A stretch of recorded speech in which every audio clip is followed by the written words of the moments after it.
जय जगन्नाथ संगमानी श्रीकृष्ण भगवान को द्वापर जुगरे विष्णु का अवतार बोली विवेचना करा जाए एवं आमे समस्ते जानू जे भगवान विष्णु हेउचंती ब्रह्मांडर पालन करता। किंतु कौन आपण जानती कृष्ण अवतार रे भगवान विष्णुकर किपरि मृत्यु हैला? तेरे आसंतु जानिबा आजिर एही वीडियो माध्यम रे। नमस्कार बंधुगण एवं आपण समस्त को आमर यूट्यूब चैनल रे पुणी थरे हृदय स्वागत। यदि आपण माने प्रथम थर पई एही चैनल रे देखुछंती तेरे चैनल को सब्सक्राइब करंतु एवं कमेंट रे लिखंतु जय श्री कृष्ण।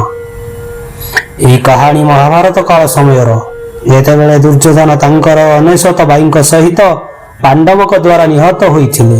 तापरे दुर्योधनक माता गांधारी युद्ध क्षेत्र को आसी तांक पुआ मानकर मृत्यु देखि युद्ध क्षेत्र रे बहुत विलाप करथिले एवं सेतेबेले माता गांधारी तांक 100 पुत्रंक मृत्यु पाई दुखरे श्रीकृष्ण को अभिशाप देइथिले जे एहार 36 वर्ष परे से एवं तांकर समस्त परिवार सहित विनाश हेबे एवं एहा सहित तांकर द्वारक शहर मध्य ध्वंस होई जीवो।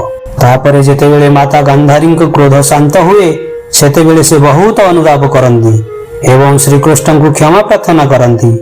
तापरे भगवान श्रीकृष्ण सेमान को बुझाई कहंती जे हे माता यह हेउची सृष्टिकर्तांक द्वारा लिखित विधिर विधान अटे।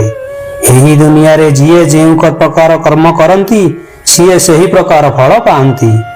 तापरे श्रीकृष्ण कहंती हे माता एथिपई शोक कर नाही। जेतेबेले मो वंशर विनाश हेबार समय आसीबो एहा प्रथमे मो ठारु ही आरंभ हेबो। तापरे जेतेबेले महाभारतर युद्ध समाप्त हेला एहार ठीक 36 वर्ष परे सेतेबेले भगवान श्रीकृष्णक वंशधर माने बहुत शक्तिशाली हो जाइथिले एवं सेमानंक भितरे बहुत अहंकार आसी जाइथिला। सेतेबेले भगवान श्रीकृष्ण बुझी जाइथिले जे एबे सेमानंकु समाप्त करिवार समय आसी जाइछि एवं तापरे धीरे धीरे माता गांधारी देइथिबा अभिशापर प्रभाव देखाइबाकू लागिला। यदुवंशर समस्त महाबली योद्धा माने परस्पर सहित लड़िबा आरंभ कले एवं परस्पर को समाप्त करने लगिले।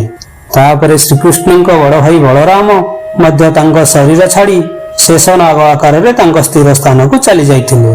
अन्यपटे भगवान श्रीकृष्ण मध्य जंगल को जाई एक गछ तले विश्राम नेबा आरंभ कले। तेबे सेतेबेले जणे जारा शिकारी सेठाकू आसी भगवान श्रीकृष्ण को हरिण बोली भावी भूल करी तांक उपरकू एक तीर निक्षेप कर दिए। सेही तीरटी भगवान कृष्णଙ୍କ पाद को सीधा सड़क आसी आघात करे। सेही मुहूर्त रे भगवान कृष्ण तांक शरीर छाड़ी चली गले। एही जारा शिकारी सेही बाली थिला जहार मृत्यु रामायण समय रे प्रतारणा द्वारा रामजींक द्वारा करा जाइथिला। तेबे एही परि भगवान श्रीकृष्ण निज देह को एही पृथ्वी त्याग करिथिले।